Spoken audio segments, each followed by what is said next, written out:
En nuestra historia venezolana, nuestra historia, hay un prócer, para mí es mi prócer favorito. Algunos le han dicho, lo han nombrado como el Homus Universalis. Fue un hombre que recorrió 3 continentes en aquellos tiempos donde no había avión, donde no había helicóptero, donde no había yates. Recorrió 3 continentes, libró batallas en lugares que no eran su patria. Y me refiero a Francisco de Miranda. Para mí es mi prócer favorito. Fue y batalló en la guerra de independencia de Estados Unidos, pero también fue y batalló en la Revolución Francesa. Y su nombre está inscrito en el Arco del Triunfo. Si usted tiene la oportunidad de ir a París, yo espero tener la oportunidad de ir en algún momento. Amén. Y usted podrá ver la inscripción Francisco de Miranda. Para mí, mi prócer favorito. Él recorrió muchos lugares y una de las características de él es que él era muy pensador. Y él dejó un registro muy detallado de los lugares que visitó, todas las grandes aventuras. Cuando yo leo, cada vez que leo, no he podido leer todo su tratado, pero cada vez que leo de sus historias me emociona mucho. Él tiene una gran colección, que fue como su diario personal, que tiene por nombre Colombeia. Y tiene por nombre Colombeia porque él tuvo la idea de esa gran república de Colombia, como república, porque él vio los ejemplos de república en Estados Unidos, porque él recorrió muchos lugares. Y él especialmente, hubo un lugar que él recorrió que fueron los cantones suizos. Él llegó hasta Suiza, imagínense un venezolano criollito llegando hasta Suiza.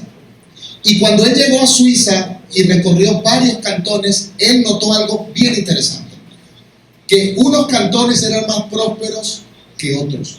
Unos cantones eran más limpios, eran más ordenados, tenían mucha más prosperidad, había mucho más trabajo, florecía ese cantón. Un cantón es como un pueblo, una ciudadela, una ciudad. Y había una diferencia, había unos prósperos y otros no.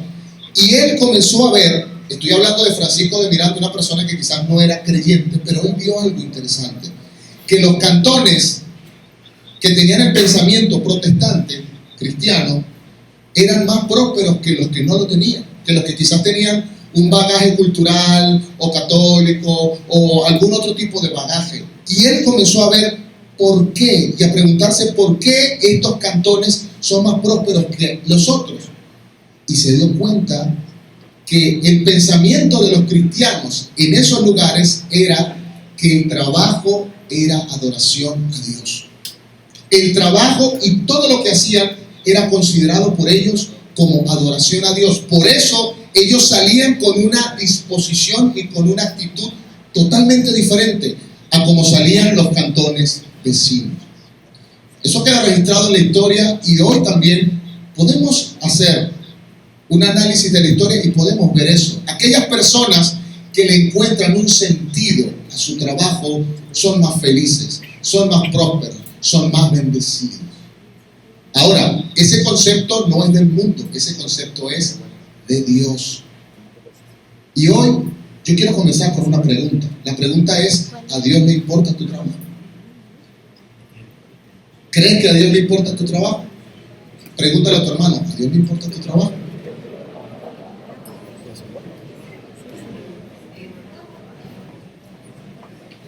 La semana pasada estuvimos hablando acerca de que todos los creyentes tenemos un llamado, ¿verdad que sí?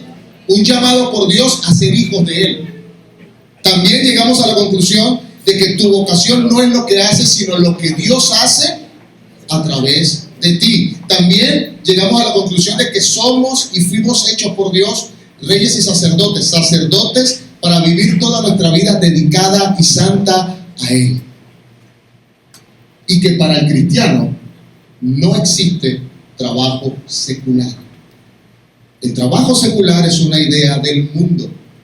Para Dios todo trabajo es sagrado. Diga conmigo, todo trabajo es sagrado. Otra vez, todo trabajo es sagrado. Entonces los discípulos de Cristo no tienen trabajos seculares. Todo lo que hacen es para la gloria de Dios. Y hoy vamos a continuar con este tema y vamos a ver eso. Quedamos en la semana pasada a ahondar un poco más en ese tema. Vamos a ir a 1 Corintios, que va a ser nuestro texto base, y vamos a ver qué nos dice en el capítulo 10, versículo 31. Me gusta mucho cuando lo podemos leer todos juntos, ¿ok?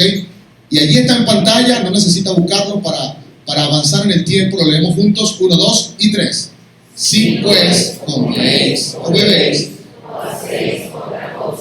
hacedlo todo para la gloria de Dios. El mismo concepto tiene la carta que Pablo escribió a los romanos. En Romanos 11:36 nos dice algo parecido. Vamos a leerlo ya. Porque de Él y por Él y para Él son todas las cosas. A Él sea la gloria por los siglos. Amén. Por Él y para Él son. ¿Y qué significa todas? Todas las cosas. ¿Qué significa todas las cosas? Voy a decir algo que digo yo en la escuela cuando estoy dando clases a los jóvenes. Es algo tan obvio, pero no tanto. Porque hacemos una separación entre lo que es sagrado, ¿sabes? Sagrado es mi Biblia, sagrado es la silla donde me siento en el templo, sagrado es la Santa Cena, sagrado es cuando comparto con mis hermanos en la congregación. Pero sagrado no es el sartén donde yo hago los huevos todos los días en mi casa. Bien la pregunta, ¿y por qué no? Sagrado la cama en la que duermo, ¿y por qué no? Sagrado el automóvil en el cual yo me desplazo desde mi casa al lugar de trabajo, ¿y por qué no? ¿Cuántas cosas son de Él, por Él y para Él? Dice, todas las cosas. Ese concepto es el concepto de lo que se conoce como soli deo gloria. El concepto teológico de solo para Dios la gloria, toda la gloria para Dios. Hoy, la pregunta fundamental es esa. ¿A Dios le importa tu trabajo? Quiero que por 10 segundos pienses en tu trabajo, en lo que tú haces diariamente. Piénselo. Cierra los ojos por un momento, 10 segundos. Piense lo que usted hace, lo que va a hacer mañana, pasado mañana, las ocupaciones, en la casa, en el trabajo, en la oficina, en el vehículo, en el carro, manejando. Ok. Ahora abre los ojos. Te pregunto, ¿a Dios le importa eso? ¿Qué tanto? Bueno, porque ¿qué más? Me toca trabajar. Y ya vamos a ver que el concepto del trabajo no es una maldición, el concepto del trabajo es una bendición de Dios. Hay una canción en su tiempo fue muy popular. Aquellos que tienen juventud acumulada la sabrán. Dicen, a mí me llaman el negrito del batey, porque el trabajo para mí es un enemigo, dice la canción. Y dice también que el trabajo lo dio Dios como castigo. Y es interesante porque se tiene esa idea. Lamentablemente tengo que trabajar. Qué tristeza. Oye, se acaba el culto el domingo y ya tengo que ir a trabajar el lunes.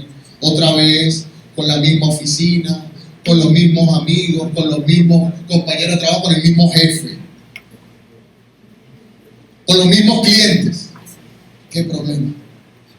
Sí es verdad que hubo una maldición, y esa maldición fue a la tierra, y ahora nosotros íbamos a trabajar con más esfuerzo. Pero el concepto del trabajo estaba antes de que el hombre pecara. ¿Sabe usted eso? ¿Cuál fue la orden que dio Dios? Génesis 1, 26, 27 fue y le dijo: ir, procrear, sojuzgar. Y mucho antes de eso le dijo, lo puso en el huerto del Edén para que labrase la tierra. ¿Cuáles son las consecuencias para nuestra vida de pensar que el trabajo no le importa a Dios? Pues muy sencillo, cuando tú trabajas no lo vas a hacer con la actitud correcta. Y no lo vas a hacer con un ánimo de servicio a tu prójimo ni de adoración a Dios. Yo pregunto en esta mañana, ¿Dios está aquí? ¿Dios está en su templo? Amén. ¿Dios está en tu trabajo?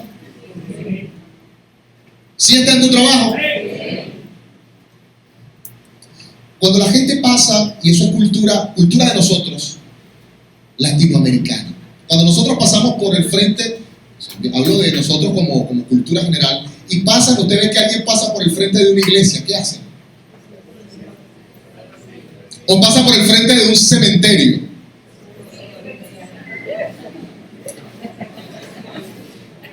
Porque tenemos la idea de que ese es un lugar sagrado. Yo no veo a ninguno cuando llega a su trabajo y pasando por su trabajo. O en la cocina, se para en la cocina. Bueno, a excepción de los que no saben cocinar, y dice, Señor, ayúdame.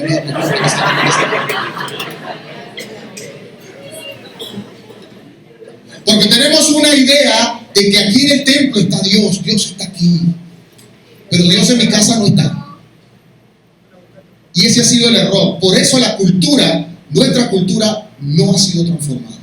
El día que nosotros entendamos que Dios está aquí, y está en la calle, y está en la panadería, y está en la charcutería, y está en la carnicería, y está en el taller debajo del carro con el mecánico, todo embrujado de grasa, pero ahí está Dios. Cuando entendamos eso, va a haber transformación en nuestra nación.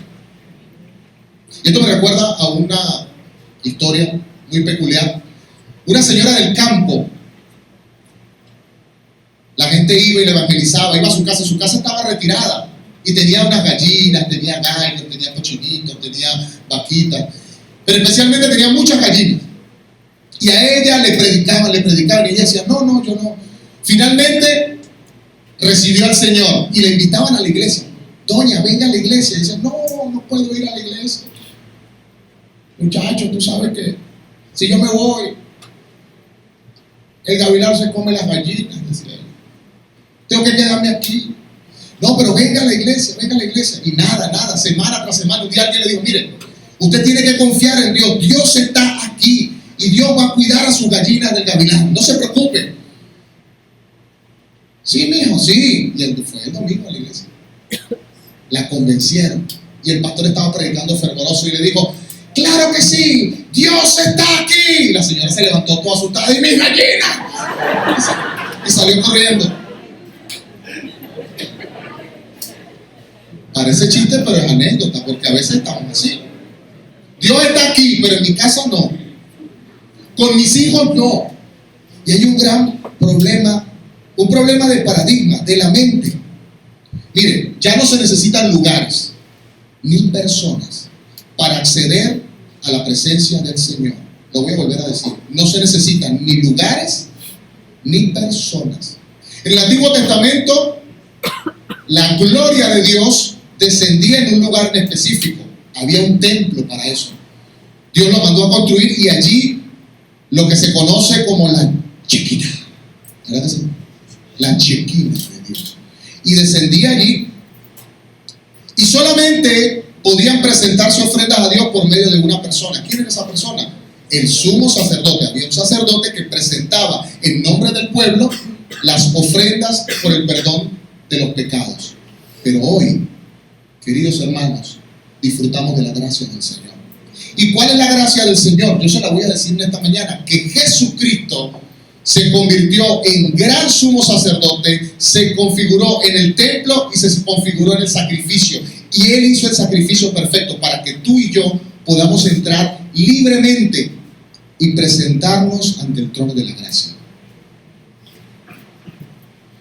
Pero ese concepto se distorsionó y se creó la idea de que la presencia de Dios está aquí en el templo. Y no solo eso, sino que podemos acceder a la gracia de Dios por medio de personas. Y yo les voy a ser muy sincero. Yo soy pastor. Y sería como interesante que la gente crea que solamente a través de mí pueden ir a Dios. Pero la verdad es que eso no es cierto. Tú eres templo y morada del Espíritu Santo. Y tú tienes comunión directa con Dios, directa. Tú tienes una línea directa, tú no necesitas intermediarios. Pero cuando tú no entiendes eso, tu vida en la semana es una vida mundana, y cuando llegas a la iglesia es que te puedes conectar con Dios. Pues no es así. Tú te puedes conectar con Dios el lunes, el martes, el miércoles, el jueves, el viernes, el sábado, todos los días. pero esa idea se desdibujó. Vamos a leer 2 de Timoteo 2:5 y lo tenemos en pantalla, lo leemos todos juntos. 2 de Timoteo 2:5. Si no aparece igual, es corto, dice: porque hay un solo Dios y un solo mediador entre Dios y los hombres, Jesucristo hombre. Efesios 2:8-10 dice: porque por gracia sois salvos, sois salvos por medio de la fe, y esto no de vosotros, pues es don de Dios, no por obras, para que nadie se gloríe. No hay nada que podamos hacer para acceder a la gracia de Dios, porque ya tenemos la gracia de Dios. Es como si usted quisiera pagarle a alguien por un regalo que le da. Si usted le paga a alguien por un regalo, deja de ser un regalo y se convierte en una transacción comercial. La sangre de Cristo no se comercia, se recibe por gracia. Y por esa razón todos tenemos acceso a la gracia de Dios. El concepto que yo les dije anteriormente en los cantones suizos era un concepto que en aquel tiempo se entendió claramente después de la Reforma, y ese concepto era corandeo. Corandeo era bajo la mirada de Dios, siempre bajo la mirada de Dios. Entonces cabe preguntar, ¿cuál es el verdadero trabajo cristiano? ¿Cuál cree usted que es el verdadero trabajo cristiano? A ver. Ser pastor. ¿Qué cree usted? Ser evangelista. Ese es el trabajo cristiano. Vivir en el templo. Ese es el trabajo cristiano. Ser ujier. ¿Qué cree usted? ¿Cuál es el verdadero trabajo cristiano? El verdadero trabajo cristiano, escúchalo bien, es el que haces para la gloria de Él, por Él y para Él. Ese es el verdadero trabajo cristiano. ¿Y saben algo? Esta es, en esencia, la principal razón por la cual no somos tan efectivos a la hora de impactar a la cultura, porque no entendemos, no comprendemos y no aplicamos que todo lo que hacemos en nuestra vida se convierte en adoración a Dios. Y realmente es así. Todo, diga conmigo, todo. Otra vez, todo. Y yo quiero que usted se vaya emocionado para su casa, y que usted el día lunes se levante con un ánimo y diga: voy a ir a adorar a Dios, y salga y vaya a su trabajo. Es la manera en la que vamos a poder transformar a nuestra nación. No hay otra manera. Si creemos que Dios está solamente aquí, no vamos a impactar a la cultura. La cultura se impacta. La transformación de la nación se va a hacer realidad cuando nosotros entendamos que somos iglesia, aquí, en nuestra casa y en nuestro trabajo. Amén. Es difícil presentar a un Dios que no viene conmigo al trabajo. Es difícil presentar a un Dios que no se complace, que no está conmigo cuando crío a mis hijos, que no está conmigo cuando cocino, que no está conmigo cuando trabajo en mi día a día. Y se hace difícil el trabajo. Ya de por sí el trabajo es difícil, porque por efectos del pecado el trabajo ahora es más difícil. Yo tengo que tratar con gente que también es pecadora. Pero si encima de eso yo entiendo mal que el trabajo es un castigo y que Dios no está aquí, no va a haber transformación. Nos sigue invadiendo nuestra mente, escuche esto, el concepto o la idea monástica. ¿Cuál es la idea monástica? La idea de, en algún momento hubo monjes y curas que se apartaron, hicieron conventos, hicieron fuertes, hicieron castillos para vivir una vida santa y consagrada a Dios. Y el mundo se estaba perdiendo. Ellos allá adentro decían: vivimos en santidad, pero el mundo, que es a donde finalmente Dios nos mandó, se estaba perdiendo. Lutero vio eso y dijo: no es así. Nosotros tenemos que ir al mundo, tenemos que salir de estas paredes, tenemos que ir al mundo y conquistar y transformar. La palabra dice: las puertas del Hades no prevalecerán contra la iglesia. Y la iglesia son los llamados afuera. Diga conmigo: los llamados afuera. Otra vez, los llamados afuera, no los llamados al culto. Porque eso no dice. No dice los llamados al culto. Y hay un problema en la iglesia hoy, y es que pretendemos encontrar a Dios en lo extraordinario, en las experiencias sobrenaturales y extraordinarias, en temblar, en caerme, en sentir que me elevo y que me bajo y que me subo y que me viene. Pero no pretendemos buscar a Dios en lo cotidiano, querido hermano. Necesitamos encontrar a Dios en lo cotidiano. Amén. ¿Pero qué es lo cotidiano? ¿Cuántos han sentido que están adorando a Dios mientras se están cepillando? Y usted está... Es como raro, ¿verdad? Porque yo me estoy cepillando. Pero ¿qué dice la palabra? Nosotros leímos al comienzo que todo es por Él. ¿Una cosa o todo? Todo existe por Él y para Él. Y todo es para su gloria. Dios es el Dios de toda la creación. Dios es el Dios de las tortas. Dios es el Dios de la arepa. Dios es el Dios del consultorio médico. Dios es el Dios de las empanadas. Dios es el Dios de la caja registradora. Dios es el Dios del taladro, del martillo, de la pintura. Dios es el Dios del volante de tu vehículo. Dios es el Dios de la calle. Dios es el Dios de la carnicería. Dios es el Dios de tu empresa, de tus usuarios, de tus empleados. Amén. Pero no tenemos claro ese concepto. Dios es amo y Señor de todo lo que existe, porque todo existe por Él y para Él. Y aquí en este punto yo quiero recalcar qué fue lo que dijo Jesucristo, nuestro Maestro, y nosotros tenemos que imitar, porque si Él es nuestro Maestro, nosotros seguimos a nuestro Maestro. A Él le preguntaron y a Él siempre lo fastidiaban. Él tenía una característica, y es que Él iba en contra de las ideas que querían sembrar los fariseos en ese tiempo. Y le reclamaban por qué hacía cosas, por qué hacía milagros. Y Él le respondía. Vamos a Juan 5:17. Y en Juan 5:17 vamos a encontrar una verdad revelada con respecto al trabajo.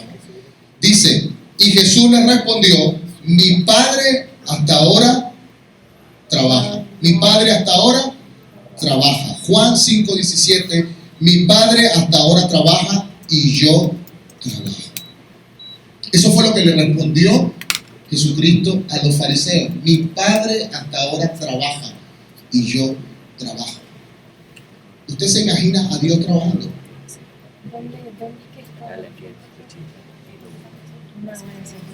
Piense en eso un momento. Pero Dios es todopoderoso. ¿Dios necesita trabajar? Pregunto, ¿Dios necesita trabajar? Pero Dios trabaja. Jesucristo me dice, mi Padre trabaja y yo trabajo. Tiempo presente, no tiempo pasado. Cuando leemos el Génesis vemos que Dios creó todas las cosas. Cuando dice y reposó, después de haber hecho todo, nosotros creemos a veces que Dios, wow, me cansé, ese planeta me dio problemas, pero lo hice, me quedó bonito. No, Dios no tiene ese problema. Cuando dice que reposó es que se recreó en todo lo hermoso que Él hizo, porque Él lo hizo todo bueno. Diga conmigo, bueno. Y Jesucristo le dijo, mi Padre hasta ahora trabaja y yo trabajo. Tiempo presente. Significa que Dios siempre está trabajando. Ese concepto en mi mente cambia completamente. Si yo quiero parecerme a Jesucristo y Jesucristo hacía la voluntad de su Padre y su Padre trabajaba y Él trabaja, entonces yo voy a volver a decirlo. Si Jesucristo hacía la voluntad de su Padre y su Padre trabajaba, Él trabajaba. Si yo soy discípulo de Jesucristo, entonces tu trabajo es adoración a Dios. Amén. Cuando hablamos del proceso del cristiano, el arrepentimiento, la justificación, el nuevo nacimiento, la santificación que vivimos, luego hay una etapa en la cual pasamos de este plano material al plano espiritual y se llama glorificación, ¿verdad? Ahí hay una bendición, porque cuando ya pasemos a la glorificación, ya no trabajaremos más. Y es una bendición. Levanten la mano los que creen eso. No es así.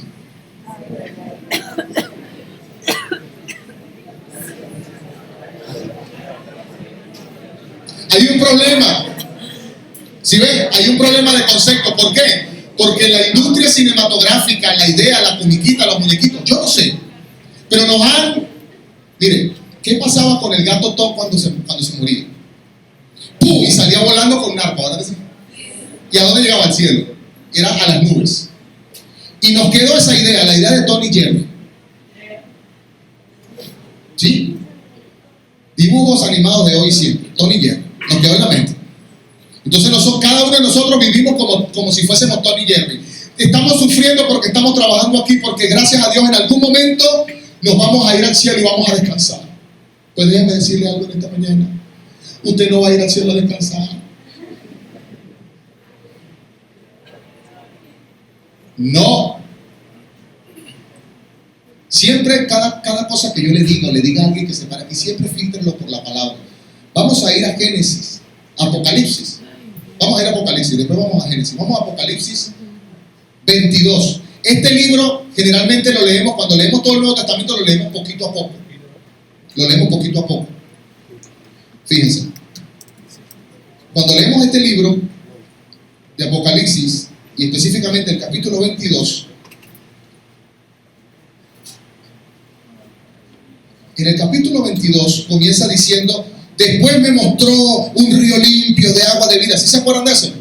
Y tú dices: wow, qué gloria, qué majestad, voy a estar allá yo tirado así en una poltrona viendo todo, qué maravilla, echándome aire. Ni necesitaré echarme aire porque no hace calor allá. Ya no hay más llanto, ya no hay más dolor. Qué maravilla. Solo tengo que ir a escoger qué color de chinchorro te quiero. Porque todo va a ser descanso. Pero no es así. Apocalipsis 22, 3 al 5 va a aparecer en pantalla y vamos a leerlo todos juntos. Ok, a la cuenta de 1, 2, 3, ya. Y no habrá más maldición. Y el trono de Dios y del Cordero estarán allí. Y sus siervos les servirán. Y verán su rostro. Y su nombre estará en sus frentes. No habrá allí más noche. Y no tienen necesidad de luz de lámpara ni de luz de sol, porque Dios, el Señor, los iluminará y reinarán por los siglos de los siglos. Amén. ¿Pero qué dice? Y sus siervos le... No, ahí no dice, y sus siervos se acostarán, no dice. Dice, sus siervos le servirán. Y es una gran bendición, y será una gran bendición servir a Dios en el cielo. Amén. Pero querido hermano, te digo hoy, en esta mañana, también es una gran bendición servir a Dios y trabajar aquí, hoy, en el hoy y en el ahora.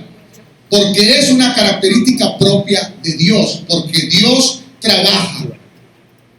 Jesucristo dice, yo trabajo, entonces yo también debo trabajar.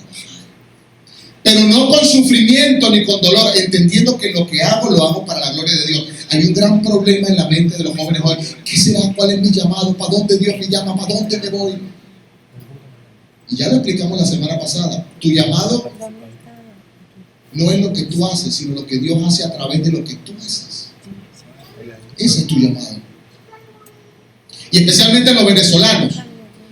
Rara vez me consigo yo un venezolano que sabe hacer una sola cosa. Miren, en Estados Unidos hay gente que se dedica y estudia ingeniería 5, 10, 15, 20 años y él es especialista en apretar este tornillo. Y usted le pregunta, ¿y de qué hace usted? Yo apretar tornillo. Científico, 15 años apretando tornillo. Perfecto. Pero el venezolano generalmente no es así, ¿verdad que no? ¿Qué es el venezolano? El venezolano que dice, el venezolano chapalante, el venezolano, mira, yo lo reparo. Mira, hay que reparar la tubería. ¿Qué dice el venezolano? Yo mismo soy. Mira, que hay que cortar una madera. Mira, pero hay que poner un techo. Yo mismo soy. Mira, hay que cambiar el amortiguador del carro. ¿Sabe? Mira, esta es una característica de nosotros los venezolanos. ¿Sabe? Algunos dicen, claro, nunca en su vida. Hay otros que son más sinceros y dicen, mira, no, hay unos que dicen así, yo no sé, pero dame 2 horas. Esos somos nosotros los venezolanos. Entonces imagínese que Dios le hubiese dado a usted una sola cosa para hacer. Esa es mi vocación. Y lo demás es mundano. Solamente eso. Miren, yo hice infinidad de trabajo. Infinidad, hice varios trabajos. Y cuando yo entendí esto, yo entendí, dije, wow, perdí oportunidades de haber adorado a Dios. Escucha esto. Yo entendí, perdí oportunidades de haber adorado a Dios. Porque cuando yo trabajo sin la intención de adorar a Dios, yo lo estoy haciendo por las razones equivocadas. Solamente para tener dinero o solamente para tener satisfacción propia. Es más, yo llegué a estudiar solamente para mi propia vanagloria y no para la gloria de Dios. Y yo perdí ese tiempo, esa gran oportunidad de haber adorado a Dios. Queridos hermanos, hoy Dios nos llama a que aprovechemos la oportunidad de que cada cosa que hagamos sea para la gloria de Dios. Amén. Quiero terminar con 3 cosas importantes. ¿Cómo podemos glorificar a Dios en nuestro trabajo? Y quiero que te quedes con esto en la mente. 3 formas en las que tu trabajo sea el que sea. Porque la semana pasada hablamos de eso. Yo soy pastor y yo tengo un trabajo. Tú eres quizás mecánico y tienes un trabajo. Delante de Dios, ¿cuál de los 2 trabajos tiene mayor valor? ¿Cuál? Los 2 son iguales. El ama de casa que está criando a su hijo y que le hace su arepa tiene el mismo valor delante de Dios si lo hace para la gloria de Dios. El que canta aquí y el que canta en el baño de su casa, ¿cuántos cantan en el baño de su casa? Tiene su karaoke particular ahí en el baño de su casa. Hay algunos que quisieran tener un micrófono ahí en el baño de su casa, cantar ahí. Sí soy, ¿verdad? Sí. Pero si tú lo haces para la gloria de Dios, aunque se escuche feo, para Dios es hermoso. Créame. Créame. Aquí, los que hacen labor con sus manos, cada vez que estés haciendo algo, si lo haces en adoración a Dios, Dios lo recibe. Así como si estuviera cantando aquí. Y nos llevamos la iglesia al mundo. Y va a haber transformación. Yo quiero que los jóvenes, cuando estudien y entren a su salón de clase, digan: voy a estudiar, voy a adorar a Dios. ¡Wow! Va a haber una explosión espiritual en tu salón de clase. Las personas van a comenzar a convertirse. ¿Por qué? Porque allí va a estar la iglesia. Y allí va a estar un pequeño altar de adoración. Y si ese pequeño altar de adoración está aquí, está allá, está a un lado, está al otro, va a haber una transformación en nuestra nación. Amén. Entonces, 3 cosas importantes. ¿Cómo puedo glorificar a Dios? Vamos a Colosenses 3:17 rápidamente. Dice: y todo lo que hagáis, sea de palabra o de hecho, hacedlo todo para el nombre del Señor Jesucristo, dando gracias a Dios Padre por medio de Él. Y Colosenses 3:23, un poco más adelante, dice: y todo lo que hagáis, hacedlo de corazón, como para el Señor y no como para los hombres. Ahí tenemos un grave problema, porque una característica, yo lo sé porque soy venezolano, nosotros decimos robar es malo, pero a nosotros nos gusta robar tiempo. ¿Cómo es eso? Bueno, llego tarde 10 minutos. Si yo llego tarde 10 minutos al trabajo, yo estoy robando 10 minutos de tiempo. Si yo salgo 30 minutos antes del trabajo, sin que sea el horario de trabajo, yo estoy robando. Por eso dice: hazlo de corazón como para el Señor y no como para los hombres. Qué interesante, en el Nuevo Testamento, mire lo que le dice Dios a los que están en su momento como esclavos, que tienen a alguien como su Señor. Él les dice: sirva a su Señor como para Dios. Fíjense que Dios no le dice: ahora revélate. No, le dice: sírvele como para el Señor. ¿Cuál es tu trabajo? No sé cuál sea tu trabajo, pero hazlo como para el Señor. Lo primero es que tu trabajo lo hagas en dependencia exclusiva de Dios. Diga conmigo: dependencia. Otra vez, dependencia. Juan 15:5 dice: yo soy la vid, mi padre el labrador, vosotros pámpanos. Dice: pero el que permanece en mí y yo en él, este lleva mucho fruto, porque separados de mí. Tú que eres mecánico, separado de Dios, nada puedes hacer. Tú que eres estudiante, separado de Dios, nada puedes hacer. Tú que eres comerciante, separado de Dios, nada puedes hacer. Por eso necesitamos ser dependientes de Dios. Me gusta mucho el concepto de Stephen Covey en su libro en su libro, él tiene un libro, bueno, él ha escrito muchísimos libros, ¿no? Pero el de los 7 hábitos de las personas altamente efectivas, él habla de la dependencia, la independencia y la interdependencia. Nosotros somos interdependientes unos de otros aquí, como cuerpo de Cristo, pero somos 100% dependientes de Dios. Entonces, una clave para vivir tu trabajo para la gloria de Dios es, diga conmigo, dependencia. Otra vez, dependencia. Número 2, integridad. Diga conmigo, integridad. Otra vez, integridad. Había un hombre que estaba con una mujer en una casa, pidieron unas pizzas. La pizza llegó, pero una de las pizzas, cuando abrieron la caja de pizza, había $10,000 dentro de la caja de pizza. No había pizza, sino $10,000. Y wow, ¿qué hacemos con esto? La mujer dijo, no lo quedamos, nosotros pagamos por eso.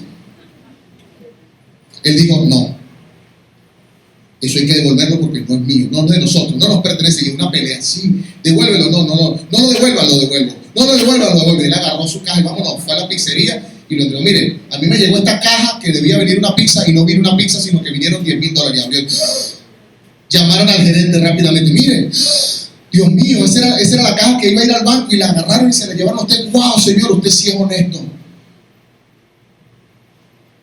Vamos a llamar a la radio y a la televisión porque gente como usted, eso es un testimonio que hay que nombrarlo, hay que decírselo a todo el mundo. Y vamos a llamar, yo conozco a la televisora regional, vamos a llamar y el hombre dice, no lo llamen.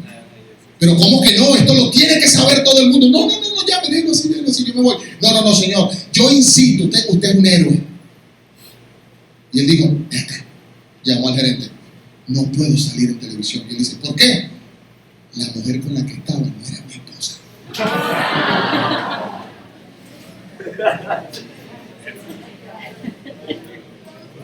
Ay, chamo. Era honesto, pero no era. Era honesto, pero no era. Para vivir en tu trabajo, para la gloria de Dios, necesitas ser íntegro. Otra vez diga conmigo, íntegro. ¿Qué es íntegro? Íntegro es que yo hago lo mismo que haría frente a las personas, lo hago en secreto. Lo que hago en secreto es lo mismo que hago en público, y lo mismo que hago en público es lo mismo que hago en lo secreto. Tengo integridad. Para vivir para la gloria de Dios en tu trabajo necesitas, número 1, dependencia. Número 1, número 2, integridad. Número 3, finalmente, gratitud. Diga conmigo, gratitud. Otra vez, gratitud. Hay una frase que yo me inventé y me gusta mucho, yo la pongo en las redes sociales, que dice: el principio de la felicidad es un corazón agradecido. Tú puedes estar pasando por las dificultades más fuertes, pero si tú recuerdas todo lo que Dios ha hecho por ti, cómo Dios te rescató, cómo Dios te salvó, el hecho de tener la vida eterna ya es una gran alegría. Si tú vives todos los días agradecido, siempre tendrás una razón por la cual darle gloria a Dios en tu trabajo. Amén. Ponte en pie.